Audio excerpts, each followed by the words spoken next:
আজ একটা নতুন মিনি ব্লগ নিয়ে এসেছি। এই দেখো আমার বাপের বাড়ির ছাদ, তোমাদের দেখাচ্ছি। কাজ হচ্ছে ছাদের মধ্যে, পয়রাগুলো সব ঘুরছে আমাদের।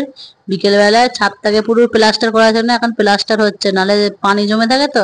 পয়রার ঘর ওইটা দেখো, পুরো পানিতে পুরো ভর্তি হয়ে থাকে। পয়রার বালতি, গমের বালতি, এটা আমার ছেলে দেখাচ্ছে গমগুলোকে হাতে করে নিয়ে।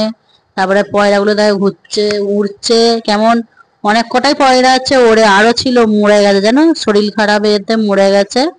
সেই জন্য সব ছেনি দিয়ে সব এ করে রেখেছে। পরের ঘরটা প্যাকেটটা দেখো, দেখাচ্ছে সব তোমাদের, ঘুরিয়ে ঘুরিয়ে দেখানো হচ্ছে।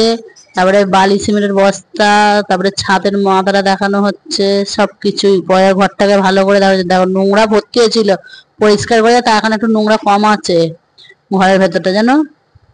তারপরে পুরো ছাদটা দেখো, এই দেখো দেখানো হচ্ছে পুরো ঘুরিয়ে ঘুরিয়ে তোমাদের।